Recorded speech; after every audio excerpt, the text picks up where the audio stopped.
Salut la Bulls Nation, bienvenue sur French Bulls TV où on va discuter comme d'habitude des derniers matchs réalisés par les Bulls avec des défenses.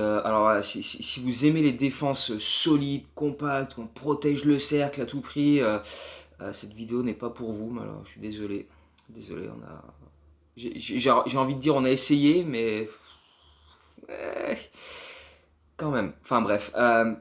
Déjà, déjà, on va revenir donc sur ce match qui était un petit peu arrangé au dernier moment face aux Pistons mercredi.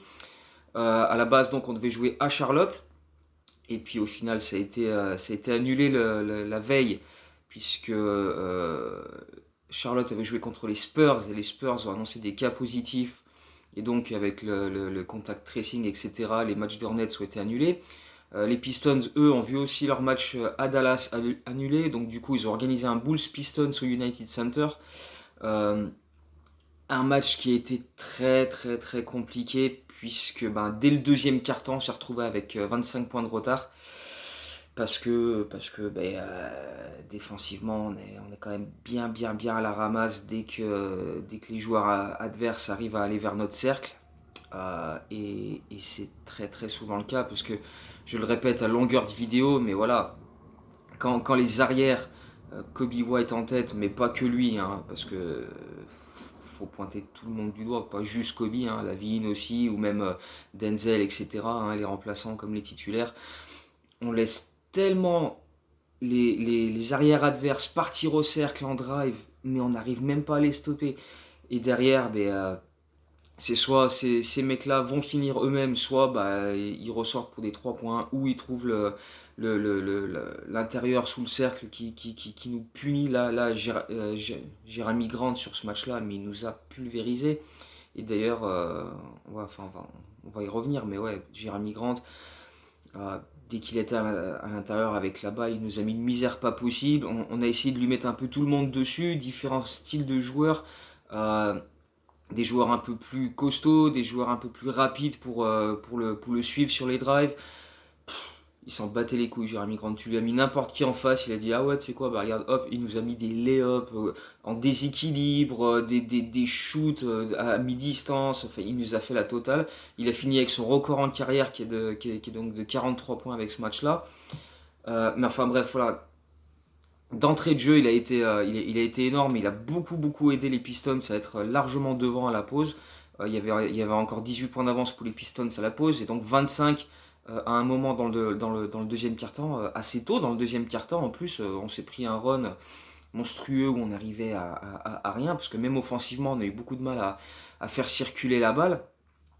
Et puis surtout, on avait l'impression de ne pas avoir d'énergie ou quoi. Tu vois, tu te dis, on joue à domicile contre les Pistons, qui est une des pires équipes de la ligue en termes de bilan. Mais sur la première mi-temps, tu te dis, mais les Pistons, ils jouent les playoffs, quoi. Enfin, en tout cas, ça paraissait comme ça, parce qu'on les a laissés faire un peu ce qu'ils voulaient.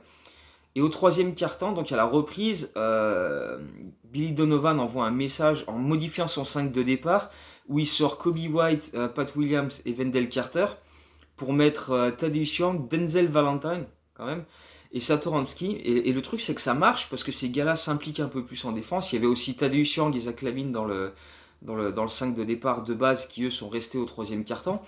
Et entre la défense de Young et de Temple, les bonnes passes de Sato et un Zach Lavine monstrueux en attaque et qui s'est mis voilà, qui a pris ses responsabilités, qui a attaqué le cercle comme un dingue. Il a mis 14 des 18 points des Bulls pour débuter le troisième quart. Et tout de suite, ça a permis petit à petit, tu vois, d'inverser la tendance. On a fait 40-12 sur le troisième quart-temps pour revenir à moins 3 points seulement à la fin du troisième quart. Il y avait 73-70 si je me souviens bien. Mais voilà, le momentum a changé à ce moment-là parce qu'on a été beaucoup plus attentif et appliqué en défense. Et même après, quand Wendell ou autres, ou Pat Williams sont revenus sur le parquet, ils se sont dit, bon ok, message compris, si on se sort pas les doigts du cul en défense, on retrouvera pas le parquet.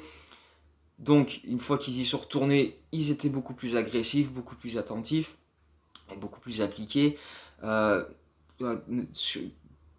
sur la protection des rebonds, faire des close-out, la protection du cercle aussi, un petit peu plus empêcher les drives, couper les lignes de passe avec les mains actives, surtout Pat Williams avec les bras qu'il a, il peut intercepter tout ce qui passe s'il a envie. Euh, et donc ouais, ça s'est joué à ça. Il a fallu que les Bulls se réveillent et se disent, bon, oh, on est quand même à domicile contre les Pistons, c'est un moment, il va falloir tu vois, justifier qu'on est une meilleure équipe qu'eux, quoi. Et donc ça s'est fait au troisième quart-temps et ensuite au quatrième, mais même là, ça a été... on s'est fait flipper parce qu'on est passé devant. Euh, on, on avait l'impression d'avoir fait ce qu'il fallait, les bons efforts pour voilà, être devant et avoir un petit peu plus le contrôle du match. Et même là, tu vois, on s'est fait peur, mais tout seul, parce qu'encore une fois, il y a eu des séquences défensives ou même des attaques où tu fais des passes, tu te dis, mais oh, qu'est-ce qui se passe? C'est pas fini, restez appliqués les mecs quand même, c'est assez fou. On a loupé des lancers francs aussi. Il y a cette super séquence dans les dernières minutes où deux actions de suite, où on fait des extra passes, on arrive à créer des décalages et on trouve des shoots ouverts dans le corner à 3 points. Le premier coup c'est Kobe White, l'action d'après c'est Patrick Williams, mais exactement les deux mêmes plays. Et tu te dis, bon voilà, on a réussi deux super actions offensives où voilà, c'est pas balle à Zach Lavine et démerde-toi, tu vois, on a fait tourner la balle, on a responsabilisé d'autres joueurs, et ces deux jeunes joueurs qui mettent des 3 points super précieux en fin de match, tu te dis, c'est bien, c'est positif, et derrière, wow, tu te fais peur, tu loupes des lancers francs, Zach Lavine en loupe un, Kobe White en loupe un, euh, tu concèdes des rebonds offensifs et des lay-ups près du cercle avec Plumlee, avec Jeremy Grant encore. Euh, et même la dernière action, quoi. C'est Wright qui a un shoot à 3 points, tête de raquette au buzzer pour égaliser à 105 partout. Heureusement, il est beaucoup trop court, mais même Billy Donovan, à la fin du match, il dit on a fait des super efforts pour revenir, mais sur la fin, on a été chanceux parce qu'il y a quelques actions, on les a foirées. Et enfin, il l'a pas dit comme ça, mais en gros, on a eu du cul que des trois, on n'est pas profité parce que on aurait très bien pu leur offrir le match, quoi. C'est vraiment joué à pas grand chose. Alors ouais, c'est très bien de revenir de 25 points de retard, ce qui est le plus gros comeback cette saison en NBA. Et le deuxième plus gros comeback de l'histoire des Bulls. Hein. Le plus gros, c'était 26 points de retard contre les Knicks dans les années 70. Alors je sais plus l'année en tête, là je crois que c'est 73 de mémoire, mais je l'ai plus vraiment en tête. Mais alors ouais, c'est très bien de revenir de ça. Tu te fais quand même bien flipper. Il y avait quand même moyen, en étant appliqué d'entrée de match, d'empêcher d'être à moins 25 et de faire autant d'efforts à la fin parce que bah voilà, ça te pompe énormément d'énergie. Mais j'ai l'impression de dire ça à chaque vidéo parce que bah, il y a eu d'autres matchs où voilà, avec des entames de matchs catastrophiques, tu te retrouves à courir après le score tout le long du match et tu dépenses de l'énergie connement pour ça, quoi. Là c'était pareil. Des fautes bêtes stupides. Jeremy Grant qui nous pulvérise inside parce que voilà, on est incapable de défendre les pick and roll, mais là aussi je vais y revenir parce que contre Sacramento c'était absolument immonde. Mais donc bref, on a quand même gagné ce match-là, c'est l'essentiel, mais tu te dis contre autre chose que les Pistons, moins 25 tu reviens pas, quoi. Face à une équipe, tu vois, plus expérimentée, avec des joueurs un peu plus, comment dire, avec plus de très bons joueurs autour de Jeremy Grant, tu vois, plus d'options en attaque pour eux, ils nous auraient flingués, quoi. Donc, ouais, c'était content de la victoire. C'est bien de revenir de 25 points, mais faudrait éviter de faire ça trop souvent quand même et pas le faire contre d'autres équipes. Euh, Ensuite, on va à Philadelphie. Alors, premier et pour l'instant unique match des Bulls sur antenne nationale cette saison, vu qu'on ne connaît pas le reste du calendrier, on ne sait pas s'il y en aura d'autres. Mais c'était le seul qu'on connaissait. Et à Philadelphie, donc, l'équipe numéro 1 de l'Est, meilleur bilan, 12-2 à domicile, donc tu te dis, ça va être compliqué, même s'il manquait Ben Simmons qui était malade. Malgré tout, tu te dis quand même, on n'est pas favori du tout. On va éviter. Si là, par contre tu te retrouves à moins 25 au deuxième quart, ça peut très vite faire très mal. Et là, il y a peu de chances de retour. Heureusement, on a été beaucoup plus appliqué d'entrée. Ça a été un match qui a été très serré tout le long. Il me semble que dans les 3 premiers quarts-temps, et même. Enfin, il me semble que même sur l'ensemble du match, il n'y a pas eu d'écart supérieur à 10 points pour une équipe ou l'autre. Bon, après, les Sixers ont été devant quasiment tout le long, mais on n'a jamais été largué, quoi. Il n'y a pas eu de gros écarts ou quoi, donc ça a été quand même un match assez plaisant à suivre à ce niveau-là. Même si, bah, même chose que contre les Pistons, à l'intérieur, on s'est fait mais absolument démolir parce que bah, Joel Embiid, bon, bah, il est dans les candidats pour le MVP, il est absolument monstrueux cette année parce que bon, euh, par rapport aux saisons précédentes, il est là pratiquement tous les soirs, quoi. Il est vraiment focalisé, impliqué, et c'est ça qui fait la diff par rapport à d'autres saisons où il y a certains matchs où tu te dis, il s'en fout un peu, tu vois, il est pas concentré, c'est trop facile presque, et du coup il est un peu, tu vois, pas forcément à 100%. Mais là, ouais, cette saison, Joel Embiid, c'est masterclass after masterclass after masterclass. Et puis là, bah, sur ce match-là, bah, face à une équipe comme nous, où on est en manque de taille, parce que notre pivot, Wendell Carter, bah, il fait 2,7 m, voilà, quand en face, t'as Joel Embiid, et quand il sort, tu mets Dwight Howard, il nous manquait Mark Cannon, donc t'as pas beaucoup de taille, même si sa défense n'est pas fameuse, mais au moins t'as un peu de taille à opposer à l'adversaire. Et là, bon, bah, t'avais pas ça, donc c'était compliqué. Ouais, les Sixers, inside, ils nous ont mais baladé, ça a été un viol, c'était une catastrophe. Les mecs ont pris quand même 16 rebonds offensifs sur ce match-là, et je pense que Howard et Embiid en ont pris au moins la moitié à eux deux. Ça a été affreux. Mais le truc, c'est que euh, Joel Embiid était presque le seul Sixers à vraiment nous pulvériser. Il n'y avait pas grand-chose autour de lui en termes de deuxième ou troisième option offensive qui claquait des points dans tous les sens, quoi. Il y a eu Green qui a mis 2 paniers à 3 points au début de match. Il y a eu Harris à un moment qui a eu un bon passage dans le troisième quart-temps. Mais il n'y a pas un mec qui a claqué 25, 28, 30 points derrière Embiid, quoi.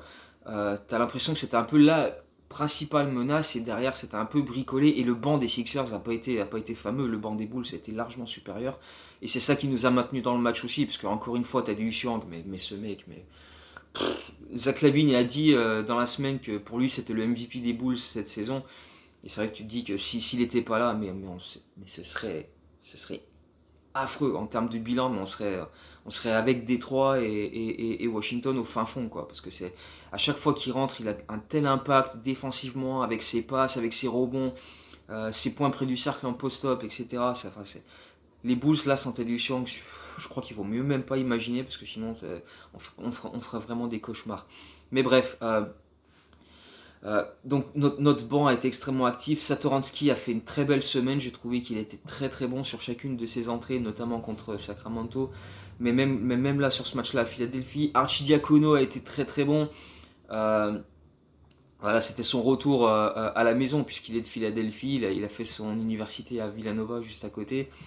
Euh, et à chaque fois, il est galvanisé par ça. Et il a fait des hustle plays, il a rentré des paniers, il a été. Enfin, du Archidiakono dans le texte, mais t'as l'impression que quand c'est à Philadelphie ou contre les Sixers, même à Chicago, c'est x2, quoi. Parce qu'il est vraiment toujours à fond contre cette équipe-là, c'est plaisant. Et, bref, on est resté dans le match tout le long, et c'est ça qu'il faut retenir, même si on a fini par le perdre ce match-là, parce que sur la fin, entre quelques coups de sifflet un petit peu tout le long, qui sont donnés aux Sixers, mais pas à nous pour des fautes similaires. Mais enfin bref, je ne veux pas rentrer dans l'arbitrage, parce que je ne vais pas dire c'est la faute de l'arbitre, mais il faut quand même le signaler quand il y a des trucs qui sont un peu bizarres. Mais de toute façon, ouais, les Sixers sont largement au-dessus. Il y avait quand même pas débat sur ça, hein. Les Sixers sont largement plus forts que les Bulls dans beaucoup de domaines, hein, ne serait-ce que l'expérience, etc., la gestion, le vécu collectif, etc. Euh, même le talent, hein, je pense qu'il n'y a pas à chier. Tu regardes les effectifs, tu te dis, quand même. Mais voilà, ce qu'il faut retenir côté Bulls en sortant de ce match, c'est de se dire pendant pratiquement 47 minutes sur 48, on leur a cassé les couilles, on les a bousculés, on était là, tu vois, on aurait pu jouer la gagne dans les dernières minutes. Ça s'est vraiment joué à pas grand chose, à quelques plays sur la fin. Euh, on a signé une attaque assez fluide parce qu'au final on a perdu que 11 ballons et c'est vraiment l'adresse à 3 points qui nous a mis dedans. Je crois qu'on a fait 7 sur 32, ce qui est quand même assez ridicule. Euh, on a eu un parfait 18 sur 18 au lancer franc. Joel Embiid a eu 17 lancers francs à lui tout seul. Les Sixers en ont eu 29 ou 30. Mais enfin bref, c'est pour dire qu'on n'est vraiment pas passé loin et que ça aurait pu pencher de notre côté si on avait eu une meilleure adresse extérieure et même une meilleure adresse globale parce qu'on a shooté à 42%. Mais voilà, défensivement, il y a eu des séquences où on a fait le taf. Euh, mais bon, voilà, dès que Embiid a eu le ballon, bah, pareil, un peu comme Jeremy Grant, tu pouvais lui mettre n'importe qui face à lui. Embiid, il a mis des shoots mi-distance si tu l'empêchais d'aller au cercle. Si tu le laissais au cercle, il te mettait des drives, il finissait avec le contact, avec la planche, il prenait des rebonds offensifs, enfin bref, voilà, comme je disais, 16 rebonds offensifs pour les Sixers sur ce match-là, tu peux difficilement espérer gagner un match face à une telle équipe en leur laissant autant de deuxième chance. Mais voilà, encore une fois, ça s'est joué sur la toute fin, c'était très serré tout le long et c'est quelque chose quand même de... Voilà, tu parles des fois de victoire morale, c'est un peu bizarre comme contexte, mais enfin, toujours est-il que tu ressors de ce match-là en te disant, bah quand même, c'est les Sixers et on était loin d'être ridicule. Donc voilà, il y a quand même du positif à retenir. Et il fallait confirmer ça le lendemain en revenant à Chicago pour affronter les Kings. Et là, tu te dis, bon, on vient d'affronter non, pas Jerian Grant, non. Non, certainement pas Jerian Grant, non. On vient d'affronter Jeremy Grant qui nous a mis son record en carrière, 43 points. On vient d'affronter Joel Embiid qui nous a mis son record en carrière, 50 points. Et là, en face, t'as Bagley et tu te dis... Alors non, il n'a pas fait son record en carrière, mais il a fait son record en saison.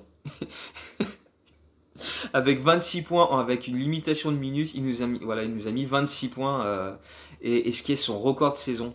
Donc voilà, c'était pas son record en carrière, qui est de 32 points, mais du coup, il n'était pas si loin, alors qu'il était limité en termes de minutes, c'est dire le bordel. Parce que ce qui était absolument flagrant sur ce match-là face aux Kings, c'est notre incapacité à défendre les pick and roll.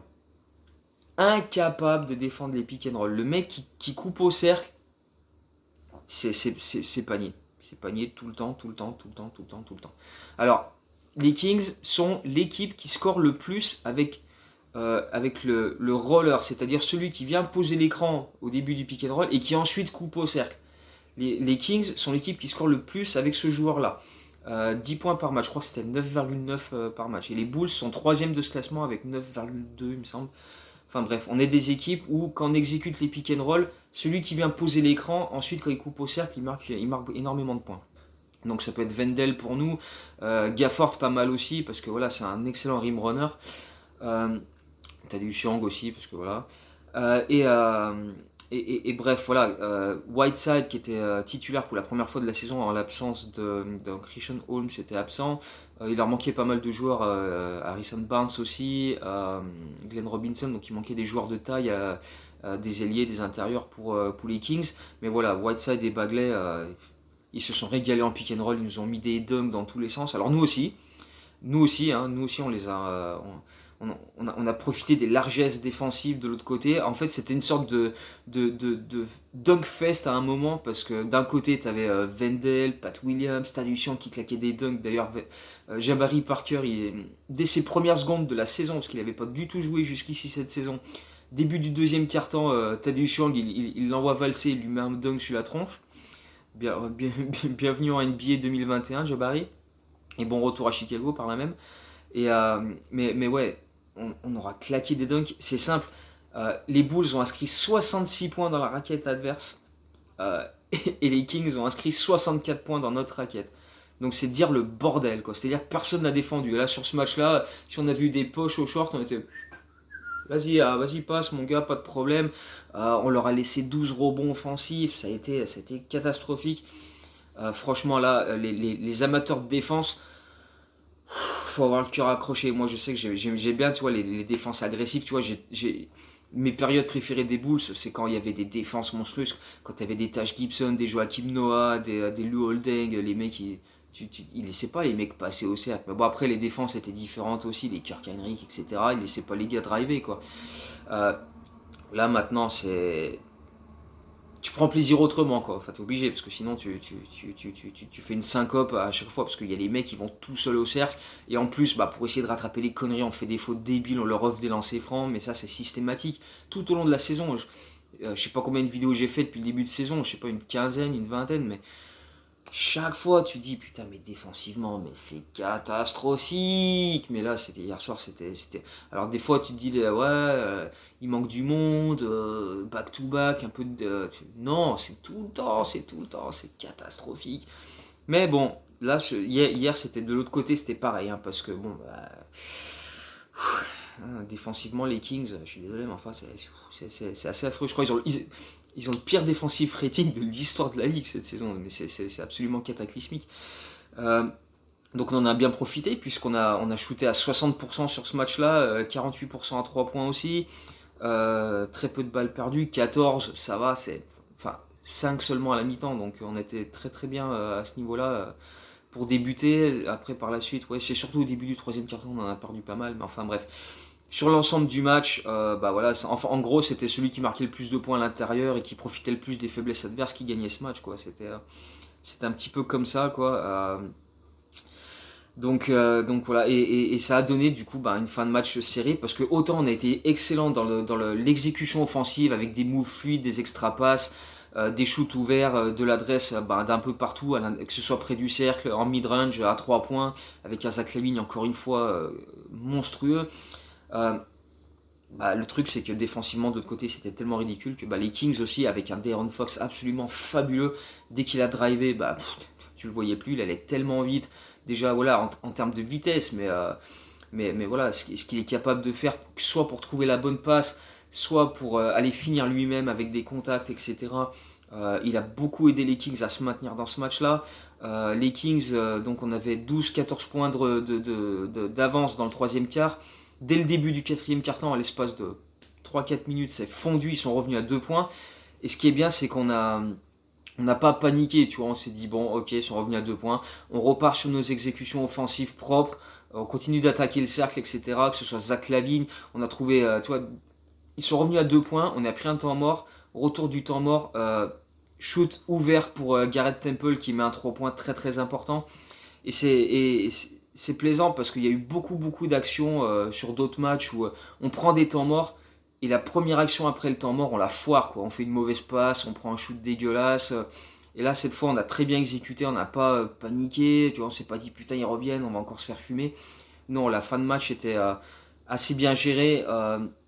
On a trouvé des shoots ouverts avec encore Kobe White qui met un 3 points aussi, Zach LaVine qui a enchaîné des actions clutch, même si parfois tu te dis il, il- il a c'était un peu balle à Zach LaVine et arrange-toi comme tu peux.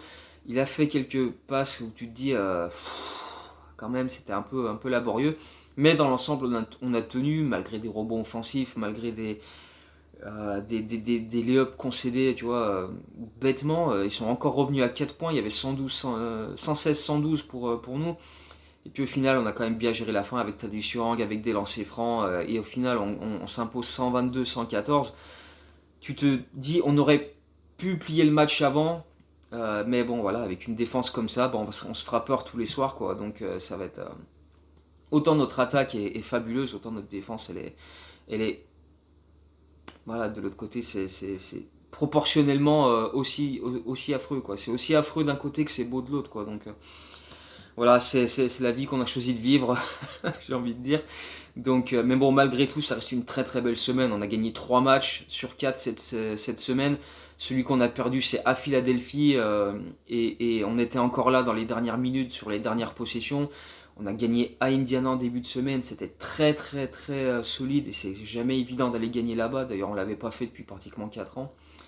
Donc voilà, il y a quand même beaucoup de positifs à mettre en avant. Et voilà, pourvu que ça dure et quand on va récupérer un petit peu de Markkanen, du autoporteur au fil des semaines, on espère que ça peut maintenir cette dynamique positive et l'améliorer, espérons-le. Même si ben, les nouvelles sont pas franchement rassurantes pour ces deux-là, hein, Markkanen et Porter, quand Donovan en parle en conférence de presse, il dit que c'est très limité ce qu'ils sont capables de faire et qu'il n'y a toujours pas de date de retour prévue ni pour l'un ni pour l'autre, parce que bah, en termes de conditions physiques, Porter par exemple, il n'a pas pu faire grand chose parce qu'avec ses problèmes de dos, c'est compliqué pour lui de faire grand chose. Il arrive un petit peu mieux à shooter, mais enfin, c'est laborieux pour l'instant, c'est à mon avis. Là, on va pas le revoir tout de suite. À mon avis, pas avant la coupure All-Star. Hein. À mon avis, faudra pas y compter. Et puis donc, bah, puisqu'on parle de coupure All-Star, mardi soir, c'est l'annonce des remplaçants pour le All-Star Game. Donc je pense que Zach LaVine, là, sur les derniers matchs, il a mis tout le monde d'accord, si ce n'était pas encore fait. Si les coachs votent pas pour lui, là franchement c'est scandale. Si mardi soir Zach LaVine il est pas annoncé All-Star, je suis désolé, mais là moi je crois il y a plus rien à faire. Il y a absolument plus rien à faire. Donc on va suivre ça mardi soir. Moi je suis confiant à 99% qu'il va l'être et franchement s'il l'est pas c'est absolument ridicule. Mais bref, voilà, on va suivre ça. Il y a match à Houston lundi soir pour peut-être donner un dernier signal pour dire, hé les gars, j'existe, votez pour moi, tu vois. Donc s'il va envoyer un dernier message lundi soir et qu'on peut aller gagner à Houston, pourquoi pas. Ça peut être sympa pour maintenir la dynamique positive. Parce qu'en gagnant ce match-là, on serait à 14-16 et donc pas loin d'un bilan positif. On est à la lutte pour la 8e place, hein. Si Charlotte avait perdu hier, on était 8e aujourd'hui. Mais ils ont gagné au buzzer face à Golden State avec Curry qui n'a pas joué le match. Donc, comme quoi, des fois, ça se joue à pas grand-chose. Mais bon, pour l'instant, le classement reste encore un petit peu subjectif parce qu'il y a tellement d'équipes qui se tiennent en pas grand-chose. Tu gagnes 2 matchs, t'es 6ème, t'en perds 2, t'es 11ème. Donc, voilà. Mais au moins, on est dans cette lutte-là. C'est ce qu'on disait en début de saison, être dans la lutte pour le play-in et pourquoi pas pour les playoffs, ce serait déjà une bonne chose. Alors, c'est aussi parce que l'Est est très faible. Mais bon, c'est pas de notre faute, on n'y peut rien, hein. Nous, on est là, donc voilà, on essaie de faire ce qu'on peut. Mais voilà, avec ces 3 victoires en 4 matchs, là, on se replace très bien. Et si on peut enchaîner là d'ici le All-Star Game, même s'il va y avoir quelques matchs très compliqués face à des équipes très très solides, et notamment à Toronto, ce sera un match du coup un petit peu euh, face à un adversaire direct. Il y a un match contre Denver aussi, enfin bref, on va pas faire tout le calendrier maintenant, mais voilà, il va y avoir des oppositions difficiles d'ici le All-Star Game, mais si on arrive à les tenir bien, ça peut se transformer en deuxième partie de saison vraiment vraiment intéressante et ambitieuse. Donc voilà, on va suivre ça, comme d'habitude, hein, les live tweets, les articles. Demain, l'article pour revenir sur l'ensemble de cette belle belle semaine, avec le retour de Wendell Carter qui était très très plaisant, Garrett Temple, Thaddeus Young qui est monstrueux, Zach LaVine, et puis d'autres beaucoup moins, hein, comme Cornet, Valentine, etc. Mais enfin bref, on reparlera de tout ça demain dans l'article. Et donc voilà, en attendant, bon dimanche, et voilà, profitez quoi. Comme d'hab, voilà, go Bulls et à très bientôt.